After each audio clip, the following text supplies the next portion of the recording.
અયોધ્યામાં ભવ્ય રામ મંદિરની પ્રાણ પ્રતિષ્ઠાના 2 વર્ષ પૂર્ણ થયા છે। તિથિ પ્રમાણે બુધવારે વર્ષગાંઠની ઉજવણી કરવામાં આવી, ત્યારે જામનગરમાં અનોખી રીતે પાનના પ્રસાદથી ઉજવણી થઈ।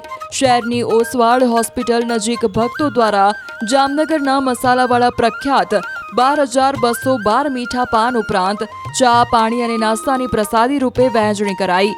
ભક્તોએ પણ જય શ્રી રામના નાદ સાથે પ્રસાદીનો સ્વાદ માણી ભવ્ય ઉજવણી કરી।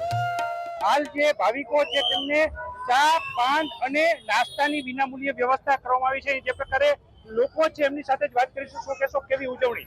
ઉજવણી સારામાં સારી અયોધ્યામાં રામ લક્ષ્મણ જાનકી તેનું આગમન થયું છે। આજે બીજું વર્ષ પૂરું થયું અને ત્રીજા વર્ષમાં પ્રવેશ થયા છે। અમે દર વર્ષે આવું આયોજન કરી છીએ, જેમાં મારું ઠાકર ડિલક્સ પાન છે, મારું પાનનું આયોજન હોય છે, બાજુમાં મુરલીધરનું ચાનું હોય અને ઈલા જલપાનનું નાસ્તાનું હોય છે। મારું મીઠા પાનનું જામનગરનું પ્રખ્યાત જે મીઠું પાન છે ને એનું આગમન હોય છે।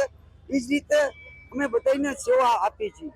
અયોધ્યાની જે ઉજવણી છે ને એ જ રીતે ઉજવણી અમે દિવાળી સમજીને આજનો દિવસ દિવાળી સમજીને ઉજવણી કરી છે, અને જે તિથિ પ્રમાણે ઉજવણી છે એ જ રીતે દિવાળી ઉજવણી કરી છે। જય જય શ્રી રામ। તિથિ પ્રમાણે ઉજવણી કરવામાં આવી રહી છે। 31 ના દિવસે જામનગરમાં પ્રખ્યાત પાન છે 12,212 પાન આપી અને ઉજવણી કરવામાં આવી રહી છે। કિંજલ કાકરિયા, ન્યૂઝ 18 જામનગર। અયોધ્યામાં ભવ્ય રામ મંદિરની પ્રાણ પ્રતિષ્ઠાના 2 વર્ષ પૂર્ણ થયા છે। તિથિ પ્રમાણે બુધવારે વર્ષગાંઠની ઉજવણી કરવામાં આવી, ત્યારે જામનગરમાં અનોખી રીતે પાનના પ્રસાદથી ઉજવણી થઈ। શહેરની ઓસવાડ હોસ્પિટલ નજીક ભક્તો દ્વારા જામનગરના મસાલાવાળા પ્રખ્યાત 12,212 મીઠા પાન ઉપરાંત ચા, પાણી અને નાસ્તાની પ્રસાદી રૂપે વહેંચણી કરાઈ। ભક્તોએ પણ જય શ્રી રામના નાદ સાથે પ્રસાદીનો સ્વાદ માણી ભવ્ય ઉજવણી કરી। હાલ જે ભાવિકો છે તેમને ચા, પાન અને નાસ્તાની વિનામૂલ્ય વ્યવસ્થા કરવામાં આવી છે। જે પ્રકારે લોકો છે એમની સાથે જ વાત કરીશું। શું કહેશો, કેવી ઉજવણી? ઉજવણી સારામાં સારી અયોધ્યામાં રામ લક્ષ્મણ જાનકી તેનું આગમન થયું છે। આજે બીજું વર્ષ પૂરું થયું અને ત્રીજા વર્ષમાં પ્રવેશ થયા છે। અમે દર વર્ષે આવું આયોજન કરી છીએ, જેમાં મારું ઠાકર ડિલક્સ પાન છે, મારું પાનનું આયોજન હોય છે, બાજુમાં મુરલીધરનું ચાનું હોય અને ઈલા જલપાનનું નાસ્તાનું હોય છે। મારું મીઠા પાનનું જામનગરનું પ્રખ્યાત જે મીઠું પાન છે ને એનું આગમન હોય છે। એ જ રીતે અમે બધાને સેવા આપી છીએ। અયોધ્યાની જે ઉજવણી છે ને એ જ રીતે ઉજવણી અમે દિવાળી સમજીને આજનો દિવસ દિવાળી સમજીને ઉજવણી કરી છે, અને જે તિથિ પ્રમાણે ઉજવણી છે એ જ રીતે દિવાળી ઉજવણી કરી છે। જય જય શ્રી રામ।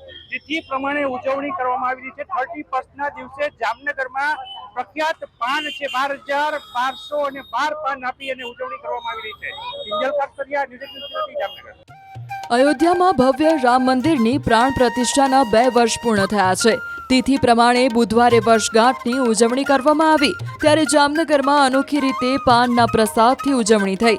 શહેરની ઓસવાડ હોસ્પિટલ નજીક ભક્તો દ્વારા જામનગરના મસાલાવાળા પ્રખ્યાત 12,212 મીઠા પાન ઉપરાંત ચા, પાણી અને નાસ્તાની પ્રસાદી રૂપે વહેંચણી કરાઈ।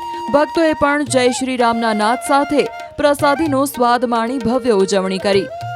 હાલ જે ભાવિકો છે તેમને ચા, પાન અને નાસ્તાની વિનામૂલ્ય વ્યવસ્થા કરવામાં આવી છે। જે પ્રકારે લોકો છે એમની સાથે જ વાત કરીશું। શું કહેશો, કેવી ઉજવણી? ઉજવણી સારામાં સારી અયોધ્યામાં રામ લક્ષ્મણ જાનકી તેનું આગમન થયું છે। આજે બીજું વર્ષ પૂરું થયું અને ત્રીજા વર્ષમાં પ્રવેશ થયા છે। અમે દર વર્ષે આવું આયોજન કરી છીએ, જેમાં મારું ઠાકર ડિલક્સ પાન છે, મારું પાનનું આયોજન હોય છે, બાજુમાં મુરલીધરનું ચાનું હોય અને ઈલા જલપાનનું નાસ્તાનું હોય છે। મારું મીઠા પાનનું જામનગરનું પ્રખ્યાત જે મીઠું પાન છે ને એનું આગમન હોય છે। એ જ રીતે અમે બધાને સેવા આપી છીએ। અયોધ્યાની જે ઉજવણી છે ને એ જ રીતે ઉજવણી અમે દિવાળી સમજીને આજનો દિવસ દિવાળી સમજીને ઉજવણી કરી છે, અને જે તિથિ પ્રમાણે ઉજવણી છે એ જ રીતે દિવાળી ઉજવણી કરી છે। જય જય શ્રી રામ। તિથિ પ્રમાણે ઉજવણી કરવામાં આવી રહી છે। 31 ના દિવસે જામનગરમાં પ્રખ્યાત પાન છે 12,212 પાન આપી અને ઉજવણી કરવામાં આવી રહી છે। કિંજલ કાકરિયા, ન્યૂઝ 18 જામનગર।